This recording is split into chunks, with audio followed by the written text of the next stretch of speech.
നമസ്കാരം. ബോണക്കാടിലെ പ്രേത ബംഗ്ലാവ് കെട്ടുകഥയോ അതോ സത്യമോ? അഗസ്ത്യ മലനിരകളുടെ ചുവടിൽ ശാന്തമായി മയങ്ങുന്ന സുന്ദരിയാണ് ബോണക്കാട്. അവിടെ കാട്ടിനുള്ളിൽ ഒരേ സമയം ഭീതിയും ത്രസിപ്പിക്കുന്നതുമായ കഥകൾ ഉറങ്ങുന്ന നിഗൂഢമായ ഒരു ബംഗ്ലാവ്. പലപ്പോഴും സഞ്ചാരികൾ കേട്ടറിഞ്ഞ് ഇവിടെ എത്താറുണ്ടെങ്കിലും പ്രകൃതി സുന്ദരമായ ഈ പ്രദേശത്തെക്കുറിച്ച് അധികം ആർക്കും അറിയില്ല എന്ന് തന്നെ പറയാം. തിരുവനന്തപുരത്തും പരിസര പ്രദേശങ്ങളിലും ഉള്ളവർക്ക് ഒരു വൺ ഡേ ട്രിപ്പ് പോകാൻ പറ്റിയ ഏറ്റവും മികച്ച ഒരു സ്ഥലമാണ് ബോണക്കാട്. തിരുവനന്തപുരം ജില്ലയിൽ പൊന്മുടി അല്ലാതെ മറ്റേതെങ്കിലും ഹിൽ സ്റ്റേഷൻ ഉണ്ടോ എന്ന ചോദ്യം പലരുടെ മനസ്സിലും ഉയരാറുണ്ട്. എന്നാൽ പൊന്മുടിക്കൊപ്പം നിർത്താൻ കഴിയുന്ന മനോഹരമായ ഒട്ടേറെ ഇടങ്ങൾ കേരളത്തിന്റെ തെക്കേ അറ്റത്തെ ജില്ലയിലുണ്ടെന്നാണ് സത്യം.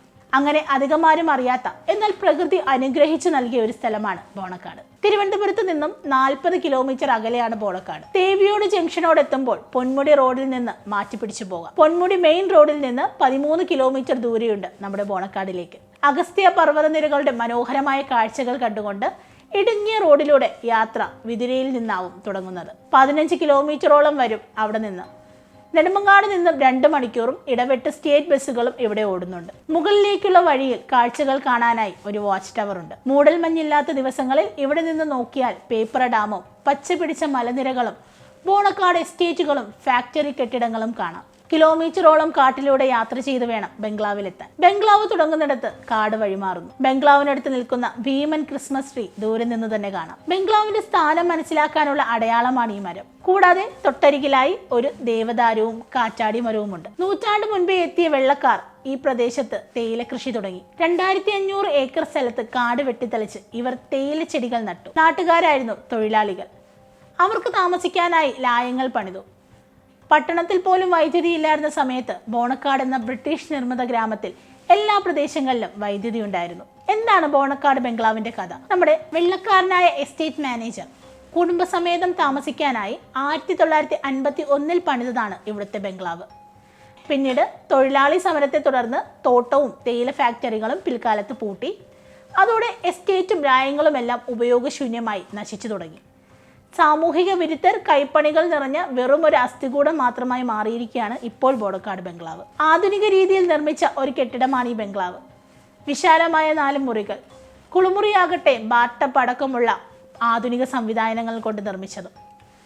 കിടപ്പ് മുറിയിലും സ്വീകരണ മുറിയിലും പാശ്ചാത്യ രീതിയിൽ അനുകരിച്ച് തീ കായാനുള്ള നെരിപ്പോട് കാണാം. തറയാകട്ടെ മൊസൈക്ക് പാകിയാണ് നിർമ്മിച്ചിരിക്കുന്നത്. ഇത്രയും മനോഹരമായ ഒരിടം പക്ഷേ കൂടുതലും അറിയപ്പെടുന്നത് കേരളത്തിലെ മോസ്റ്റ് ഹോണ്ടഡ് ബംഗ്ലാവ് എന്നാണ്. കേരളത്തിലെ പ്രേതബാധയുള്ള സ്ഥലങ്ങളെ പറ്റി ഗൂഗിൾ തിരഞ്ഞാൽ ആദ്യം വരുന്ന പേര് 25 GB ബോണക്കാട് എന്നായിരിക്കും. എന്താണ് ഇതിന്റെ സത്യാവസ്ഥ? വിജനമായതും ഉപേക്ഷിക്കപ്പെട്ടതുമായ മറ്റേത് സ്ഥലമെന്ന പോലെ ബോണക്കാടാകട്ടെ ഈ നിഗൂഢ ബംഗ്ലാവും അവിടുത്തെ പ്രേതങ്ങളെയും ഒളിപ്പിച്ച് ഇപ്പോഴും കഴിയുന്നു. സമൂഹ മാധ്യമങ്ങളിൽ കാണുന്ന ബംഗ്ലാവിന്റെ യഥാർത്ഥ പേര് 25 GB എന്നല്ല. മാധ്യമങ്ങളെല്ലാം ഒരേപോലെ പറയുന്ന പേരാണ് 25 GB ബംഗ്ലാവ് എന്ന്. എന്നാൽ യാഥാർത്ഥ്യം മറ്റൊന്നാണ്. ബംഗ്ലാവിന്റെ ഗേറ്റിനടുത്ത് കാണപ്പെടുന്ന ഒരു ചെറിയ ഫലകത്തിന്റെ അടിസ്ഥാനത്തിലാണ് ഈ പേര് പറയപ്പെടുന്നത്. എന്നാൽ ഇത് ഗേറ്റിനോടടുത്ത് നിർമ്മിച്ച മറ്റൊരു കെട്ടിടത്തിന്റെ പേരെന്നതാണ് സത്യം. ബംഗ്ലാവിന്റെ യഥാർത്ഥ പേര് B2 എന്നാണ്. അതിന്റെ ചുമരിൽ ഒരു വശത്തായി അല്പം ഉയരത്തിലാണ് ഫലകം സ്ഥാപിച്ചിട്ടുള്ളത്. അതുകൊണ്ടായിരിക്കാം പെട്ടെന്ന് ആരുടെയും ശ്രദ്ധയിൽപ്പെടാത്തത് ഈ പേര്. ഗേറ്റിനോട് ചേർന്ന് 2 ചെറിയ കെട്ടിടങ്ങളുണ്ട്. അതിൽ ആദ്യത്തെ കെട്ടിടത്തിന്റെ പേരാണ് 25 GB എന്നത്, രണ്ടാമത്തെ പേര് 29 GB എന്നതും. എന്നാൽ ഒരു പക്ഷേ ഗേറ്റിനോട് തൊട്ടടുത്തായി ഫലകം സ്ഥിതി ചെയ്യുന്നത് കൊണ്ടാകാം ഈ തെറ്റ് സംഭവിച്ചത്. ഡ്രൈവർമാർക്ക് താമസിക്കുന്നതിന് ഉപയോഗിക്കുന്ന കെട്ടിടങ്ങളാണ് ഇവ രണ്ടുമെന്ന് പ്രദേശവാസികളോട് സംസാരിച്ചപ്പോൾ അറിയാൻ സാധിച്ചിരുന്നു. പ്രേതകഥകളുടെ ചുരുൾ തേടി പോയപ്പോൾ അവിടുത്തെ എസ്റ്റേറ്റ് മാനേജർ ആയിരുന്ന ഒരു സായിപ്പിന്റെ കുടുംബത്തെ ചുറ്റിപ്പറ്റിയാണ് പ്രേതകഥകൾ നടക്കുന്നതെന്നറിഞ്ഞത്. മാനേജറുടെ 13-കാരിയായ മകൾ ദുരൂഹ സാഹചര്യത്തിൽ മരിച്ചുവെന്നും മനോവിഷമത്തിൽ അദ്ദേഹം ഭാര്യയും കൂട്ടി ലണ്ടനിലേക്ക് പോയെന്നുമാണ് കഥ.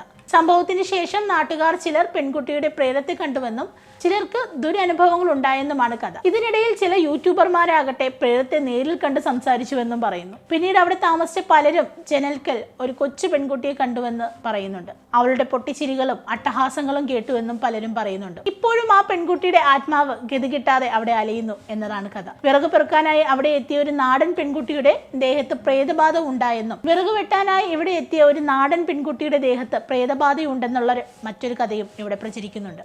എഴുതാനും വായിക്കാനും അറിയാതിരുന്ന ആ പെൺകുട്ടി ബംഗ്ലാവിൽ പോയി വന്നതിന് ശേഷം പെട്ടെന്ന് സ്ഫുടതയായി ഇംഗ്ലീഷ് സംസാരിക്കാനും തുടങ്ങിയത്രേ. എന്നാൽ അതിനുശേഷം കുറച്ചു കാലമേ പെൺകുട്ടി ജീവിച്ചിരുന്നുള്ളൂ. ഇതിൻ്റെ സത്യാവസ്ഥ എന്താണെന്ന് ഇന്നും ആർക്കും അറിയില്ല. കെട്ടുകഥകളോ അതോ സത്യമോ?